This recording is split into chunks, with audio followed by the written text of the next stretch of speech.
নির্বাচনী জোট রামগঞ্জ উপজেলা শাখা কর্তৃক আয়োজিত আজকের এই জনাকীর্ণ সংবাদ সম্মেলনের উপস্থিত রয়েছেন 11 দলীয় জোট কর্তৃক মনোনীত লক্ষ্মীপুর 1 রামগঞ্জ আসনের সম্মানিত সংসদ সদস্য পদপ্রার্থী জননেতা জনাব মাহবুব আলম। উপস্থিত রয়েছেন 11 দলীয় জোটের বিভিন্ন পর্যায়ে শীর্ষ নেতৃবৃন্দ এবং আমার সামনে উপস্থিত জাতির জাগ্রত বিভাগ, প্রিন্ট এবং ইলেকট্রনিক মিডিয়ার সাংবাদিকবৃন্দ। আসসালামু আলাইকুম ওয়া রাহমাতুল্লাহি ওয়া বারাকাতুহু।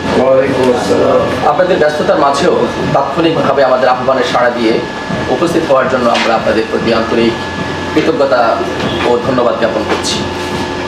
আজ আমরা অত্যন্ত উদ্বেগ ও ক্ষোভের সঙ্গে কিছু গুরুত্বপূর্ণ বিষয় আপনাদের সামনে তুলে ধরতে চাই। আপনারা অবগত আছেন, আগামী 12 ফেব্রুয়ারি ত্রয়োদশ জাতীয় সংসদ নির্বাচন অনুষ্ঠিত হতে যাচ্ছে। উক্ত নির্বাচনে লক্ষ্মীপুর 1 রামগঞ্জ সংসদীয় আসনে 11 দলীয় ঐক্যবদ্ধ বাংলাদেশ জোটের প্রার্থী এনসিপির কেন্দ্রীয় যুগ্ম আহ্বায়ক মাহবুব আলমের নির্বাচনী কার্যক্রমকে পরিকল্পিতভাবে বাধাগ্রস্ত করা হচ্ছে। আমরা লক্ষ্য করছি, শান্তিপূর্ণ ও নিয়মতান্ত্রিকভাবে প্রচারণা চালাতে গেলেই কোথাও না কোথাও বাধা সৃষ্টি করা হচ্ছে। নির্বাচনী এলাকায় আমাদের বিলবোর্ড ও পোস্টারে আমাদের বিলবোর্ড এবং আমাদের যে ফেস্টুন এবং যে ব্যানারগুলি রয়েছে সেগুলিতে কোথাও কোথাও একত্রিত করে আগুন ধরিয়ে দেওয়া হয়েছে। নেতাকর্মীদেরকে হুমকি প্রদান করা হচ্ছে এবং সবচেয়ে উদ্বেগজনক বিষয় হলো আমাদের নারী কর্মীদেরকে হেনস্থা করা হচ্ছে। এ ধরনের আচরণ শুধু রাজনৈতিক শিষ্টাচার বিরোধী নয়, এটি নারীর মর্যাদা ও মানবাধিকারের চরম লঙ্ঘন। আমরা স্পষ্টভাবে বলতে চাই, সন্ত্রাসী কর্মকাণ্ড ও ভয়ভীতি প্রদর্শনের মাধ্যমে আমাদের দমিয়ে রাখা যাবে না। আমরা গণতান্ত্রিক প্রক্রিয়া বিশ্বাস করি এবং একটি শান্তিপূর্ণ নির্বাচনী পরিবেশের প্রত্যাশা করি। এই পরিস্থিতিতে আমরা সংশ্লিষ্ট প্রশাসন, আইনশৃঙ্খলা বাহিনী ও নির্বাচন কমিশনের দৃষ্টি আকর্ষণ করে জোর দাবি জানাচ্ছি। ইতিমধ্যে উপজেলার কাঞ্চনপুর, নোয়াগাঁও, চণ্ডীপুর, লামচর, দরবেশপুর, করপাড়া, ভোলাকোট ও ভাট্টা ইউনিয়নের বিভিন্ন স্থানে আমাদের নির্বাচনী প্রচারণায় বাধা প্রদান করা হয়েছে। একই সঙ্গে উপজেলার কাঞ্চনপুর ইউনিয়নের কাউলিডাঙ্গা, নোয়াগাঁ ইউনিয়নের বলড়া, চণ্ডীপুর ইউনিয়নের মাসিমপুর, লামচর ইউনিয়নের মজুপুর, কালিকাপুর, বিশেষ করে প্রতিদ্বন্দ্বী প্রার্থীদের ইউনিয়নের প্রায় সবকটি ওয়ার্ডে এবং ভোলাকোট ইউনিয়নের দেহলা গ্রামে আমাদের নারী কর্মীরা হেনস্থার শিকার হয়েছেন। এছাড়াও 1 নং কাঞ্চনপুর ইউনিয়নের 1 নং ওয়ার্ডের জয়পুরা বাজারে সকল বিলবোর্ড ছিঁড়ে একত্র করে পুড়িয়ে ফেলে দেওয়ার মতো ঘটনাও সংঘটিত হয়েছে।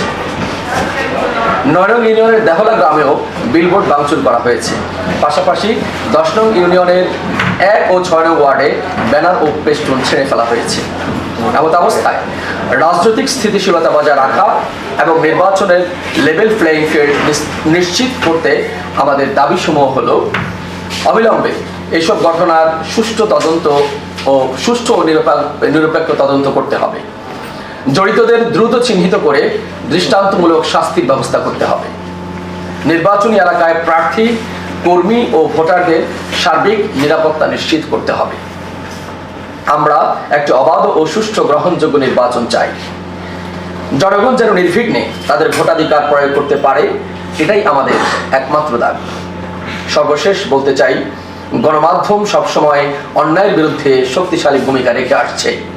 আজও আমরা আপনাদের সহযোগিতা প্রত্যাশা করছি এই নিয়ম ও সহিংসতার চিত্র জাতির সামনে তুলে ধরার জন্য। ধন্যবাদ আপনাদের সংশ্লিষ্ট সকলকে। খুব সংক্ষিপ্ত সময়ের নোটিশে আপনারা আমাদের ডাকে সাড়া দিয়েছেন এবং আমরা চাই আগামী দিনে শুধু রামগঞ্জ নয়, সারা বাংলাদেশে জাতি যে কাঙ্ক্ষিত নির্বাচনের জন্য নির্বাচনের প্রত্যাশায় আজকে উন্মুখ হয়ে আছে, সেই জাতির কাঙ্ক্ষিত নির্বাচনে সুষ্ঠু পরিবেশ বজায় রাখা, লেভেল প্লেইং ফিল্ড প্রস্তুত করা সহ সার্বিক বিষয়ে আমাদের প্রার্থী, প্রশাসন সহ দেশের সার্বিক কল্যাণে আপনারা আপনাদের যথাযোগ্য ভূমিকা পালন করবেন সে উদাত্ত আহ্বান রাখছি আপনাদের প্রতিও। সাথে সাথে প্রশাসনকেও আমরা আহ্বান করছি একটি লেভেল প্লেয়িং ফিল্ড নির্বাচন অনুষ্ঠানের জন্য।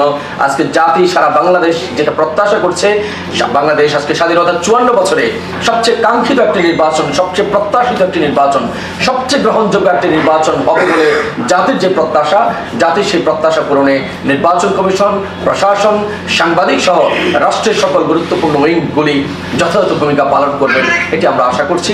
আপনাদের সবাইকে ধন্যবাদ জানাচ্ছি এবং কৃতজ্ঞতা জানাচ্ছি। আসসালামু আলাইকুম ওয়া রাহমাতুল্লাহি ওয়া বারাকাতুহু।